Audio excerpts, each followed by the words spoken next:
I want you to picture a young boy. Okay. He's in San Francisco, standing right at the foot of Coit Tower. It's the 1930s. Right. And his hand is just tucked tightly into his mother's hand.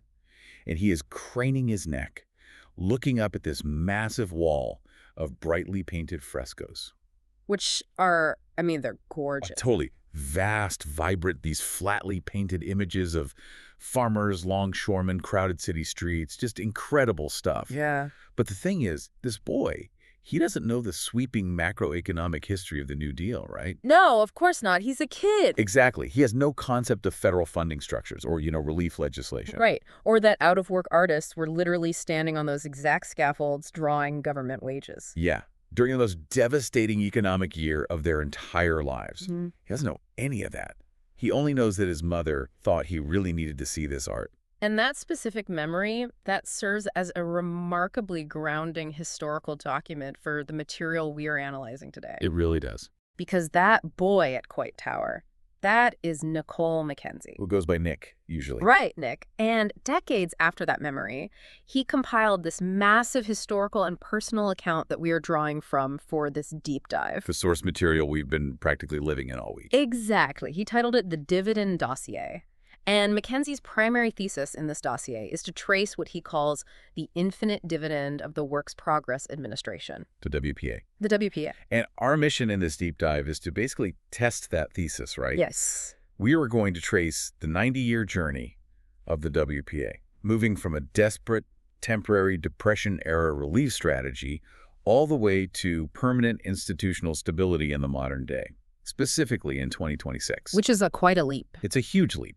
We're looking at how a program designed to just stop the immediate economic bleeding of the 1930s inadvertently built the physical and cultural infrastructure that you listening right now, still use today. Because the central question the dossier poses is so simple. Have you used a WPA project this week? And spoiler alert. Yeah, the evidence suggests you almost certainly have. Even if you have absolutely no idea. Whether you're fully aware of it or not, yeah.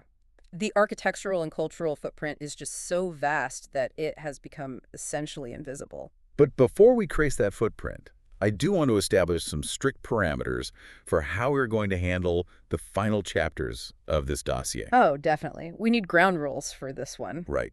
Because later in this deep dive, we have to examine the events of 2025 and 2026. The funding fight?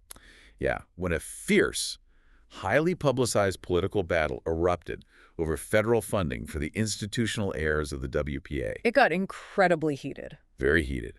So when we reach that timeline, I want to be crystal clear. We are going to neutrally report the facts, the court rulings, and the legislative votes exactly as they are documented in our source material. Strictly the facts. Strictly. We are not here to take a political side or, endorse any viewpoint regarding modern federal budgets. No, not at all. Our job, as your guides, is just to convey the historical record and the mechanical facts of the debate as contained in the dossier. That neutrality is so crucial, honestly. Why do you say that? Because understanding the mechanics of how these agencies were threatened and defended in 2025 requires looking at the raw statutory and judicial realities, not the partisan rhetoric surrounding them. If you get caught up in the rhetoric, you miss the actual mechanics of the government. Precisely. Okay, let's unpack this. I want to jump back to Nick Mackenzie at Coit Tower. Yes, the murals. The dossier notes this fascinating technicality about those specific murals. They were painted in 1934 under something called the Public Works of Art Project. The PWAP, yeah. But the WPA wasn't actually created until 1935. Right, so the PWAP functioned as a pilot program. A test run. Exactly, because the federal government had never acted as a widespread patron of the arts before. Ever? Not on this scale, no. The Roosevelt administration was facing unprecedented unemployment. They needed to test the bureaucratic viability of actually paying artists with federal relief funds. Just to see if they could even pull it off structurally. Exactly. The PWAP ran for only a few months in early 1934, but it successfully proved the concept. Wow, just a few months. Yeah, but it demonstrated that you could systematically organize creatives, assign them to public buildings, and generate immediate civic value. All while keeping them off the breadlines. Right. That localized success laid the bureaucratic groundwork for the much larger federal art programs that would launch under the WPA a year later. I just find Mackenzie's editorial choice so telling. to anchor this whole dossier with that specific PWAP mural. It is a very deliberate choice. Because, I mean, the dossier is filled with these staggering macroeconomic statistics. We are going to examine numbers like 8.5 million workers. And roughly 1.4 million individual projects. Yeah. But the human brain really struggles to metabolize a number like 8.5 million. It totally does. It ceases to be a group of individual human beings. It just becomes a math problem. It becomes an abstraction. Exactly. When historians focus solely on the tonnage of concrete poured, or the aggregate dollars spent, they inadvertently strip the historical narrative of its actual utility. Right, because a public works program only matters if a citizen actually interacts with the work. Yes. It's like looking at the federal budget versus finding a $20 bill in your winter coat. Oh, that's a great analogy. Right, like the budget is important, sure. Yeah. But the $20 is what you actually feel. Exactly. I read it as a deliberate contrast between macro policy and micro inheritance. Yes. A federal budget allocation is vital for a country's operation, but it is entirely abstract to a child. The mural on the wall is the actual realized value. So Mackenzie is essentially arguing that the dividend of the WPA isn't the legislation itself. No, it's the physical reality that endures long after the legislation expires. Okay, well, if we follow that logic, we have to examine the sheer physical footprint of that enduring reality. Because it is massive. Huge. While the Coit Tower murals represent a localized cultural inheritance, the primary dividend, the one most Americans interact with continuously, is infrastructural.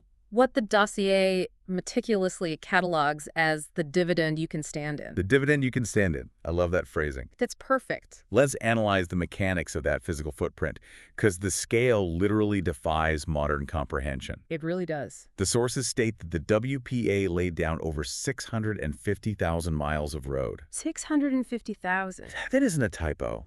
I had to double check. No, it's real. Logistically, I just struggle to visualize how a government operating in the 1930s without modern computational supply chain management manages to procure, distribute, and lay down enough road surface to wrap around the Earth's equator 26 times. It's mind-boggling, but it requires a massive decentralization of labor management. How so? Well, the WPA was not operating as a single monolithic construction company dispatching crews from Washington. Okay, so it wasn't top-down in that way.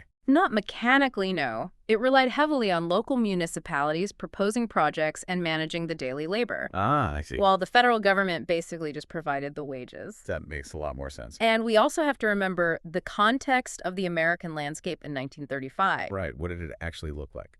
A vast majority of rural roads were unpaved. They were impassable mud tracks during heavy rain. Wow. So the WPA wasn't just building interstate highways. They were meticulously grading and paving county roads, farm-to-market routes, local streets. And doing it largely by hand. Yes. Utilizing manual labor precisely because the goal was maximum employment. Right. They didn't want maximum automated efficiency. They needed people working. Exactly. Which perfectly explains the 125,000 public buildings they constructed. They were actively seeking labor-intensive projects. Here's where it gets really interesting.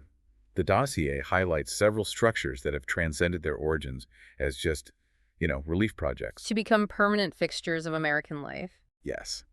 And LaGuardia Airport in New York is perhaps the most glaring example of this. Oh, LaGuardia is fascinating. It serves as a critical proof of concept for the era. Because aviation was so new. Right. Commercial aviation was still in its relative infancy in the late 1930s. So building an airport that big was a gamble. A huge gamble.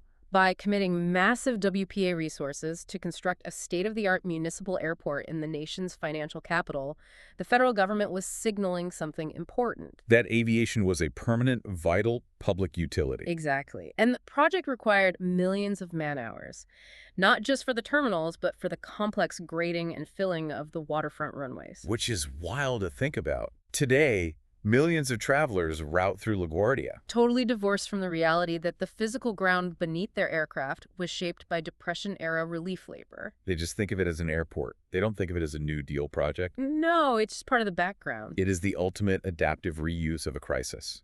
And that physical permanence often results in WPA projects becoming the literal stage for subsequent historical events. Oh, definitely. The dossier specifically points to Dealey Plaza in Dallas for this. Yeah, let's talk about Dealey Plaza. Well, it was constructed by the WPA as a grand civic gateway. Right. It was this highly designed architectural space intended to project recovery, modernism, and civic pride for Dallas. And yet, its entire architectural identity was permanently rewritten in 1963. As the site of President John F. Kennedy's assassination. Right.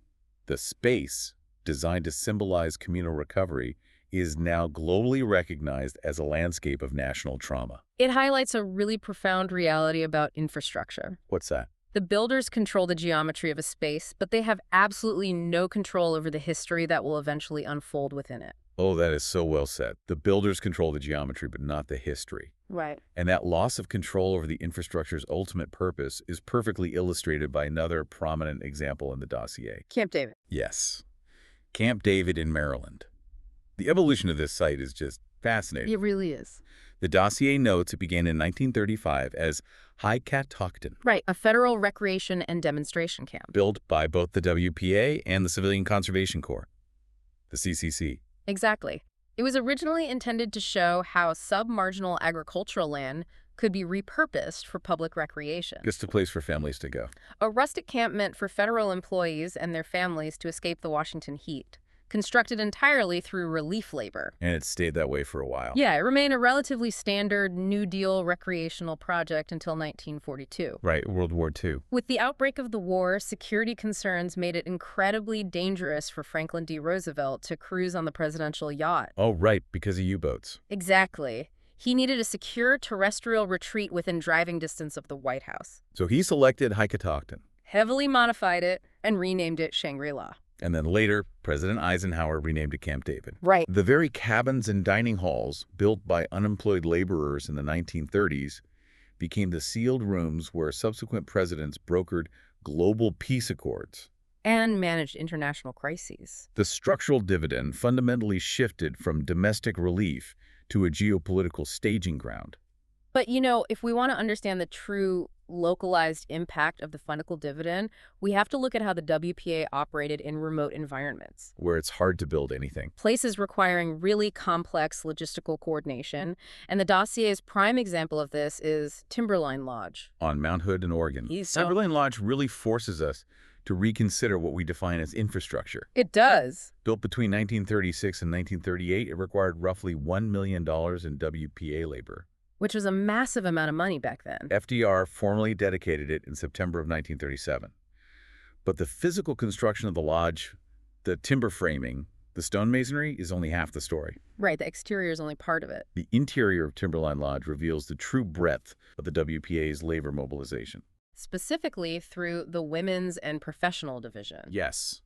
Let's get into that. Well, the structural shell of a mountain lodge requires heavy manual labor, obviously, but a functional hospitality space requires textiles, furnishings, decor. You can't just have a stone room. Right. So the WPA utilized its Women's and Professional Division to produce hand-woven draperies, intricate hooked rugs, and bespoke upholstery specifically designed for Timberline. Which entirely challenges the historical stereotype of the WPA worker as exclusively a man with a shovel. It really does. By mobilizing craftswomen for the interior design, they demonstrated that economic relief could integrate artisanal skill with large-scale federal architecture. But we also have to be clear about the historical realities here. Oh, definitely. It's important to note, as the dossier explicitly does, that this mobilization was not uniformly utopian. No, the sources point out that the WPA strictly adhered to prevailing local color lines and gender lines. Right. Women were often relegated to specific types of labor. And black workers frequently faced segregated work camps and lower wages, particularly in the South. The infrastructure carries the systemic flaws of its era just as clearly as it carries the stone and wood. That historical honesty is necessary. The dividend was massive, but it was not equitably distributed during its creation. No, it wasn't.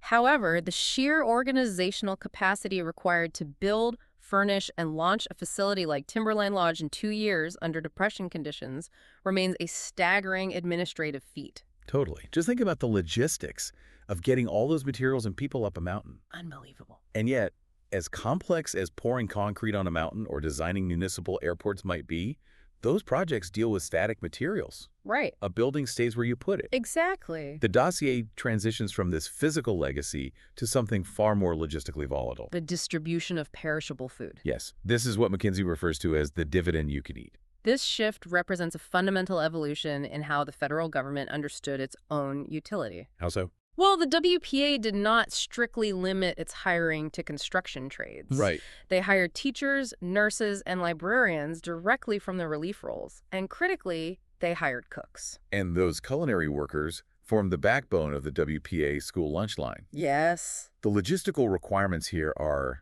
staggering. I mean, we are talking about serving roughly 500 million meals to school children across the country. 500 million. And in the 1930s, many rural schools did not have built-in commercial kitchens or refrigeration.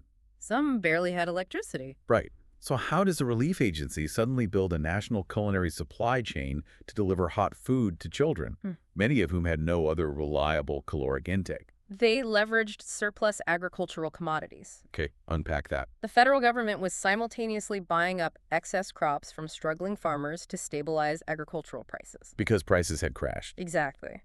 The WTA school lunch program basically became the distribution mechanism for that surplus. Oh, wow. They essentially built a localized logistical bridge connecting failing farms with starving classrooms. And employing out-of-work cooks to facilitate the transfer. Yes. It was a brilliantly efficient use of overlapping crises. But what really fascinates me is the psychological shift that occurs within the American public because of this program. Yeah, that's the key. It begins as a triage operation.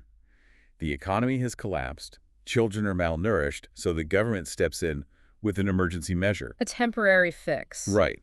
But as the economy eventually stabilizes, the public looks at the lunch lines and realizes they don't want to dismantle them. They recognized that ensuring baseline childhood nutrition was not merely a crisis intervention. It was a permanent civic necessity. The emergency relief effort proved the viability of a federal nutritional safety net. Which leads to legislation. Exactly. Consequently, in 1946, years after the WPA had been liquidated, Congress passed the National School Lunch Act, Creating the National School Lunch Program. which still exists today. It is functionally akin to how a smartphone operating system integrates a highly successful third-party app into its core programming. That's a really good way to think about it.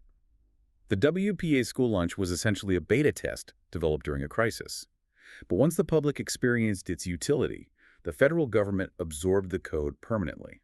The National School Lunch Program today is the direct descendant of those 1930s relief cooks. Which raises an enduring historical debate. Did they plan it? Right. Did the architects of the New Deal, figures like Harry Hopkins and FDR, intentionally design these programs as Trojan horses to establish a permanent federal welfare state? Or were they genuinely improvising emergency relief that accidentally proved too popular to kill?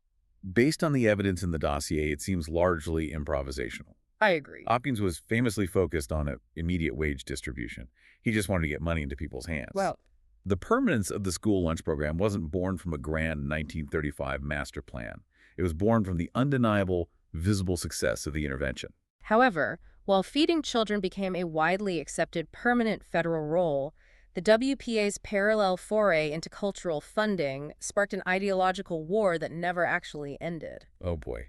Yes, it did. This brings us to the operational core of the dossier. Federal One. Federal One. Operating between 1935 and 1943, Federal One was the WPA's administrative umbrella for the arts, writing, theater, and music projects. Right?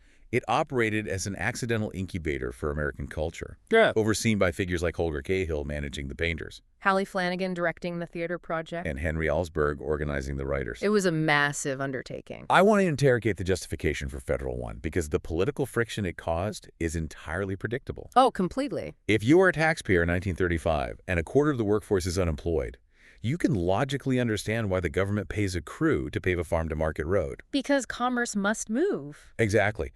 But paying federal wages to a theater troupe or a muralist seems profoundly disconnected from the immediate material needs of a depression. It's a harder sell. How did the Roosevelt administration justify utilizing public infrastructure funds for the arts? Well, what's fascinating here is that the justification came directly from Harry Hopkins. The head of the WPA. Right. And his defense stripped away all romanticism about the arts. How so? When challenged on why he was funding painters and writers, Hopkins famously replied, "They have got to eat just like other people." That is a brutally pragmatic labor philosophy. Yeah, it really is. He isn't arguing that art will save the soul of the nation, or that the government has this high-minded duty to elevate culture. No, nothing like that. He is arguing a strict mechanical reality.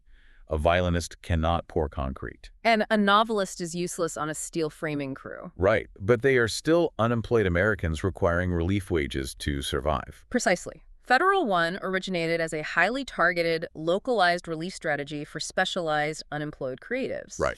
The production of actual cultural artifacts, the murals, the state guidebooks, the theatrical performances, was essentially the byproduct of a massive payroll operation. The government needed a way to extract labor in exchange for the relief check. Right. So they tasked these individuals with producing their specific trade for the public domain. But the ideological resistance was immediate. Oh, absolutely. The dossier documents that by 1935, political cartoonists were already viciously attacking the arts programs. Calling them a boondoggle. Yes, labeling them a boondoggle. Yeah. A frivolous waste of taxpayer money. The argument was that underwriting theater and music fell far outside the constitutional bounds of the federal government. And that resistance eventually contributed to the liquidation of the WPA in 1943. Right, because the war changed everything. As World War II effectively erased the unemployment crisis, the political justification for Federal One vanished. And the concept of federal arts funding went entirely dormant. But the precedent had been established. That's the key word, precedent. Right. Federal One proved that public tax dollars and cultural production could mix without destroying the republic. And that precedent lay dormant until 1965. When President Lyndon B. Johnson signed the National Foundation on the Arts and the Humanities Act. This legislation created the National Endowment for the Arts, the NEA, and the National Endowment for the Humanities, the NEH. And then, years later, in 1996, the Institute of Museum and Library Services, the IMLS, took its modern form. Now, it is vital to clarify the administrative mechanics here. Yes, very important. The NEA, NEH, and IMLS are not the literal administrative continuations of the WPA. Right, you cannot trace a continuous budgetary line from 1943 to 1965. Instead, they are the institutional heirs to the philosophical precedent Federal One established. They represent the federal government recognizing that supporting the arts and humanities should not just be an emergency relief measure for starving artists, but a permanent peacetime investment in the national culture. which sets the stage for the massive collision documented in the final chapters of the dossier. Oh, here we go.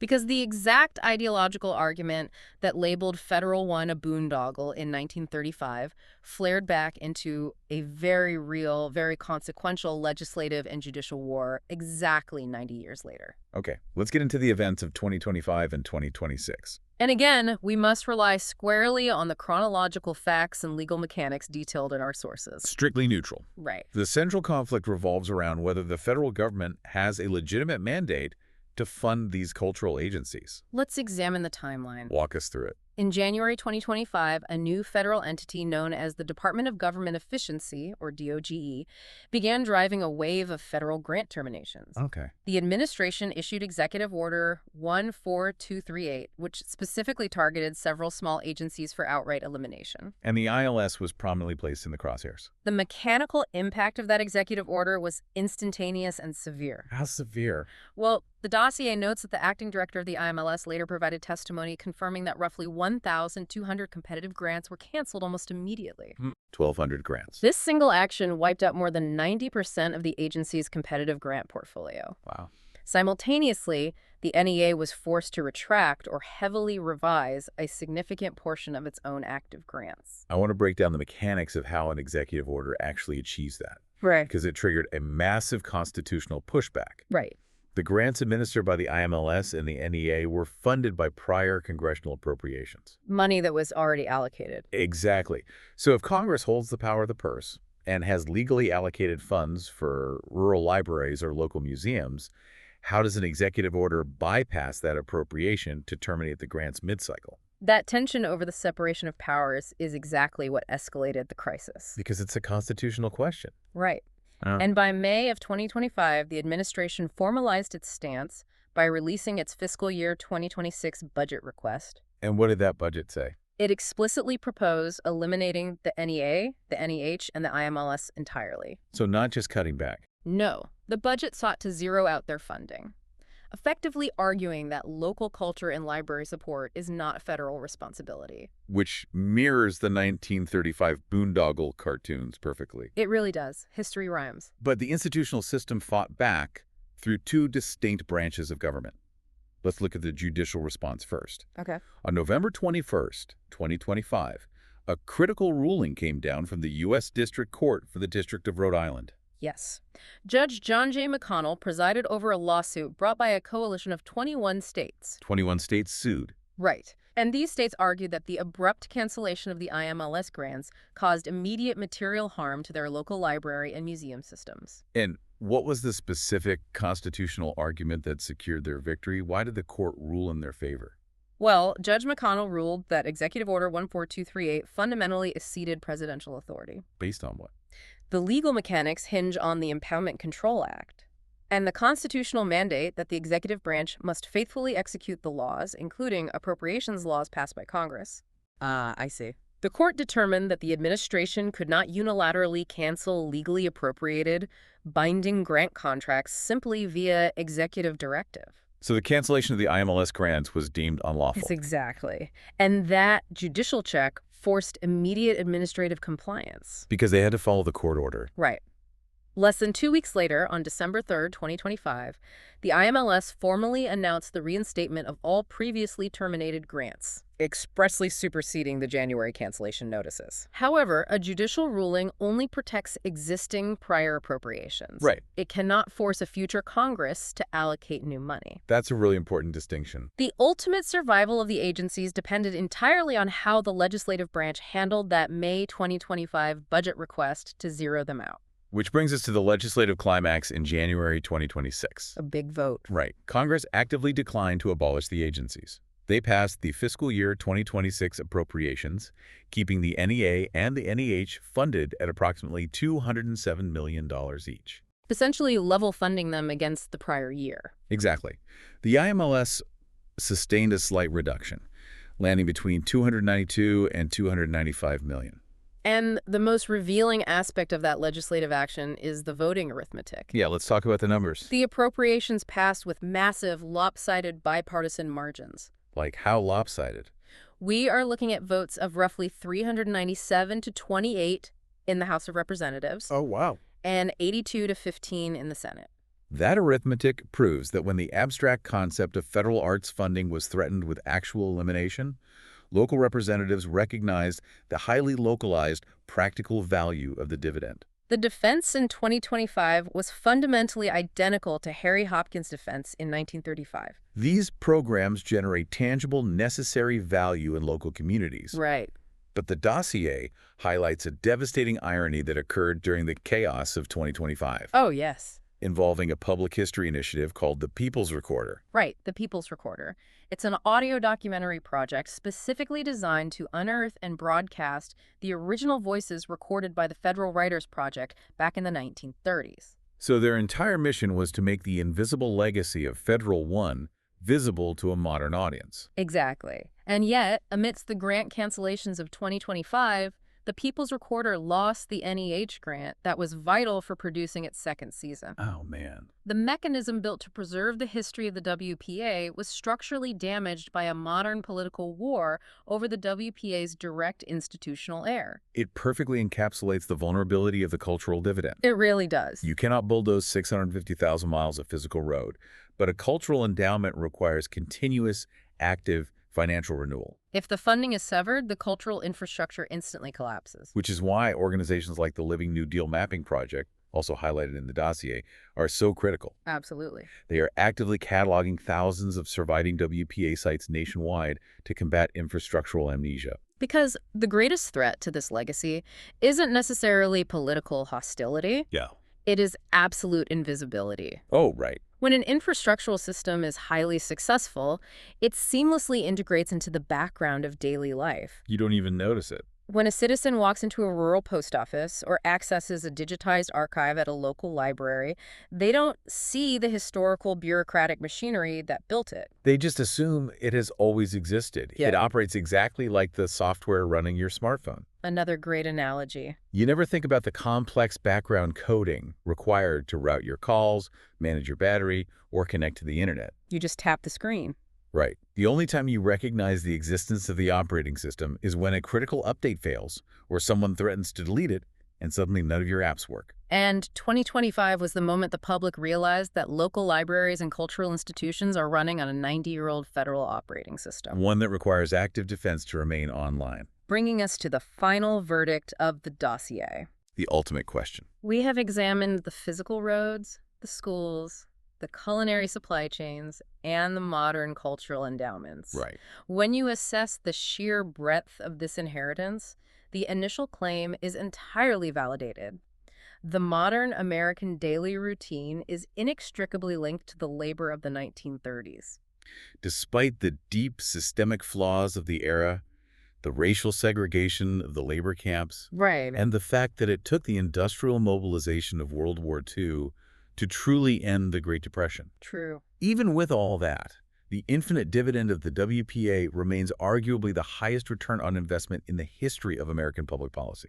We are still drawing off the principle 90 years later. And this reality returns us to the origin point of the dossier. To Nick McKenzie standing in front of the Coit Tower murals. The dossier concludes with a profound realization about that memory. His mother didn't need to lecture him on the bureaucratic mechanics of the public works of art project. He didn't need to explain the economic theories of the New Deal. By simply taking his hand and ensuring he witnessed the physical reality of the murals, she was actively paying the dividend forward. Right. The government can pour the concrete and fund the paint. But the actual transmission of the legacy requires a human connection to recognize its value. The physical and cultural infrastructure only survives if the current generation chooses to maintain it for the next. Which leaves us with a necessary thought experiment for you to consider as we conclude this deep dive. Something to mull over. Analyze the infrastructure, both the physical transit networks and the cultural endowments that we are currently building, debating, and defending in 2026. Think about what we're doing right now. Because 90 years from now, in the year 2116, what exactly will a mother show her son that we built? It's a heavy question. The history of the WPA proves unequivocally that our present legislative and civic choices echo for a century. The murals at Coit Tower are still bright, the dividend keeps coming due, but it is entirely up to us to decide if it is still worth paying for. It is an inheritance that demands an active custodian. Thank you for joining us on this deep dive into the dividend dossier. The next time you route through a municipal airport or access an archive funded by an IMLS grant, take a moment to look at the invisible architecture operating right beneath your feet. Until next time.